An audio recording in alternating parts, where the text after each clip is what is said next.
what are some ways that we can get some wins for some of these newer coaches? When you're brand new, I think you have to knock on multiple doors at the same time. So leading by example with your own fitness, you need to be networking, you need to be creating content, and then you're also coaching people to demonstrate that you're good at what you do. I think it's a snowball effect of all of those things together. You have to be doing multiple. If you're only doing one of those things, that's going to be a problem. If somebody is still fairly new, they're trying to build their clientele, they're trying to build that 100 people that you just mentioned. What are some ways that coaches can get some early wins, right? Because like if I have no experience other than myself, like I can share my story, but like if I start working with somebody, I'm gonna like hey, like I really want to get these results because I need that testimonial, but I don't have that yet. What are some ways that we can get some wins for some of these newer coaches?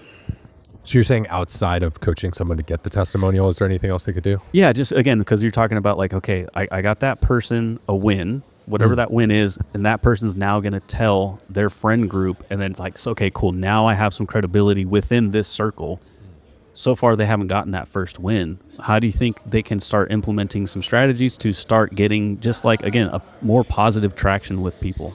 When you're brand new, I think you have to knock on multiple doors at the same time. So you need to be leading by example with your own fitness or nutrition. You need to be networking. You need to be creating content, and then you're also coaching people to demonstrate that you're good at what you do, that you can keep because what's going to happen is when you market a coaching service, you then have to be able to fulfill the promise of whatever, like your offer is basically a prepackaged promise to solve someone's problem. So if you can develop the reputation of solving that problem, you create content about how you solve that problem and why you're able to solve that problem, why you're interested in that problem, what is your story, and then you can also speak to it effectively, and people see you in your own journey showing up, doing the work. I think it's a snowball effect of all of those things together. You have to be doing multiple. It's very hard, not to say that it can't be done, but if you're only doing one of those things, like for example, the person training who did the bodybuilding show, but they're not invested in these other aspects of coaching, that's going to be a problem. The content creator who maybe doesn't have the social proof of creating, maybe they make great content, but no one believes that they can actually solve the problem that they're struggling with. Or maybe you lead by example and you create content, but you're not relatable because people look at you and you have an 8-pack, but they don't see any educational content from you, so they don't understand how to get there. It feels unrealistic to them. But when I think you pursue free education and paid education, as well as mentorship, apprenticeship, you create content, you lead by example, and then you also work to create that social proof, build your reputation through helping people, slowly but surely, those start to stack wins for you, where then you become a more credible source. I think that's kind of the ingredient, that's the recipe for credibility. And as a coach, that's really how you're going to grow. Now, there's a lot of different ways to do that, right? Those are kind of 5 main categories, and everybody has their own preference and style, but that's what I try to get people to focus on. And if you're doing those 5 things, you can build that tribe of 100 people a bit faster. Again, the problem is with social media, Instagram, TikTok, YouTube, everyone wants to have 1 million people, and because of that, they want to go one to many, but now your followers don't feel very important. You're not actually, your advantage right now is what you perceive to be your disadvantage. Is like, because you don't have a ton of followers engagement, well, that means you can spend more time with each follower. Whereas someone who has a massive account, they're not responding to all their comments, they're not responding to their DMs, but you can. And so that disadvantage is actually your advantage to build trust with those people. They like you and they share your stuff. It's a different way to grow, but if you're not the most prolific person in the world, or you find that you're still new in that content game, and I'm sure you've seen this with podcasts too, it's like that's how you kind of build a bit of a loyal following, doing that, where people actually care and they're not just like, you're not just some random person on a list of shows that they subscribe to or people they follow. That's kind of where it starts. Yeah, you build that real, true connection. So that makes a ton of sense.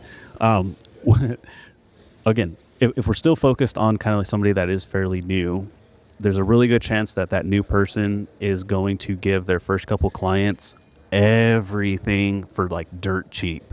Do you work with people on building out their offers as well?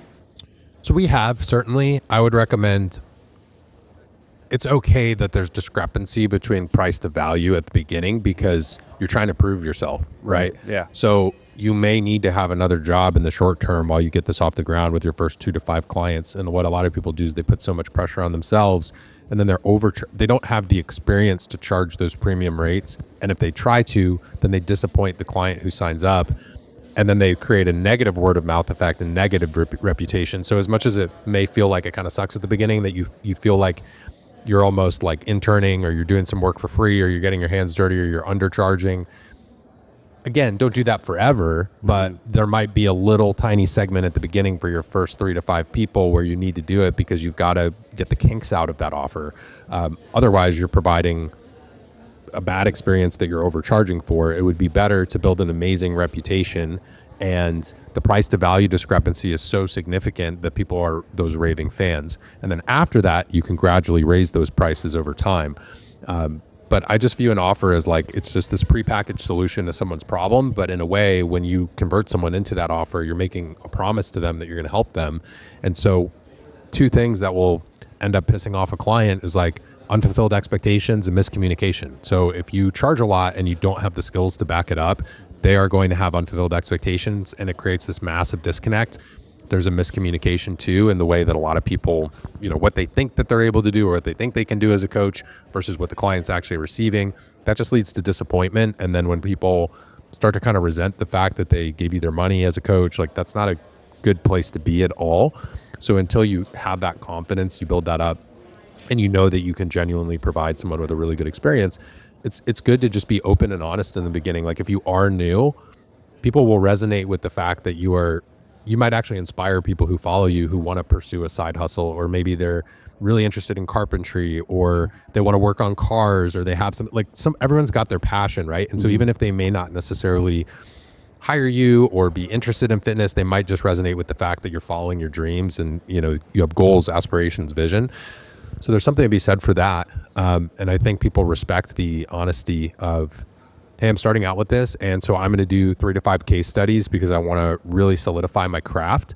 Because of that, you are getting, maybe you do a donation-based thing, or you do like a initial, I think scholarships have been butchered in fitness because everybody's doing like a scholarship all the time. That's not to say that there aren't real ones, but some people are doing them in a way that's kind of disingenuous. So I think you can do some type of incentive on the front end to get people in, but most importantly, I think if you say, hey, I'm super passionate about this, I'm looking to build a business doing it. Right now, I'm looking to demonstrate the skills that I've learned through my initial certification and reading and my own transformation, and I'd like to help people. And I think you'd be a great fit for that. I just want to establish from the beginning, the goal for me here is I want to work to improve the experience. Ideally, get a case study from you so that I can use this in the future, to support the growth of this passion, and thing that I'm working on. I think that transparency is important. Don't act like you have 20 years experience if you started 20 hours ago, right? It's like, that's a great way to lead people to disappointment. If you can be very honest about that, I think it's, I think it's good. Yeah. So a lot of people, they like, okay, I want to pursue this. I'm going to go all in, blah, blah, blah. As soon as I do this, as soon as I get like a certification, or as soon as I do blah, blah, blah, do you think coaches are still waiting a little bit too much? Like they're kind of just using that as excuses, whether it be a certification. Like, I guess we can start there. Like, are certifications worth a damn?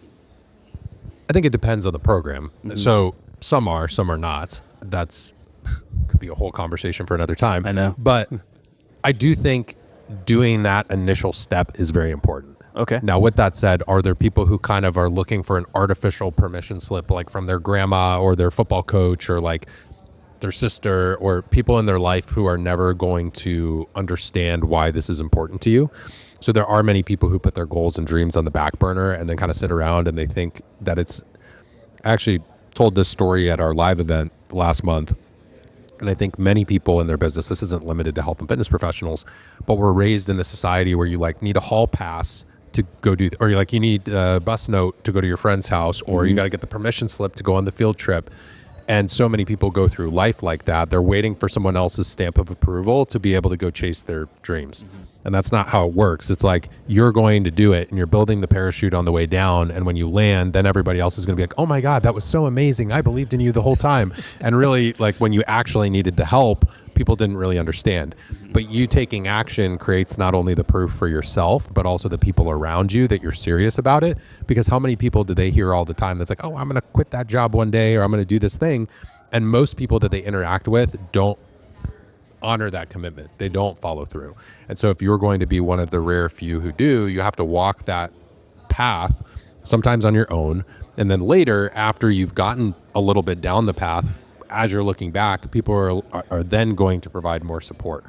But there's initially in the journey, and there's other content creators who talk about this, but it's like at first people might root for you, and then it gets like very quiet for a while, and then all of a sudden you get to a place where like you really don't need the affirmation anymore, but that's when people give it to you. It's like as soon as you actually get to a solid place where you feel good about yourself, then people are like, oh my God, you're so great, and I believed in you this whole time, and all of that. And it's just because they don't understand and you're going to shed layers of both yourself and friendships, and there's going to be a lot of changes in that middle. It's kind of this messy middle ground that happens for business owners and people pursuing a passion, whether that's related to content or otherwise. But I don't necessarily think all certifications are bad. I don't think all experiencers are bad. You need to do something to get your foot in the door. Like I wouldn't recommend having zero education and then just putting up a sign that's like, I'm going to coach people. That we have too much of that right now. If anything, there's too much of that. However, on the other side, if you're someone who's maybe done like 7 programs and you still have only worked with 2 clients, okay, there's a problem. So part of this is a self-awareness thing. Whoever's listening to this, I don't know you personally. You need to do a little bit of an audit and investigation. Like, am I the person who's done 7 programs and I'm procrastinating because I need a permission slip from someone to do this when I need to really write it myself? Or could I benefit from getting a little more experience and allowing myself to truly sharpen the axe, so to speak, and cultivate expertise so that I'm not going to hurt someone? Because going into something without the knowledge and hurting someone, well, you're never going to make a career out of it because you're jeopardizing your whole future. So be smart, be safe, don't do anything stupid, but don't do 10 programs and then sit around and wonder like, well, I haven't worked with, any clients. You need to get your hands dirty too. I'm an online coach. I'm a fitness coach. What do you think is some of the biggest things that they're just completely missing? Just coaches kind of coming into the industry and thinking that you sort of just announce or dub yourself that you are like ready to lead people. There's a lot to be said about getting education, mentorship, having a coach yourself. That's a really big thing that I think is missing right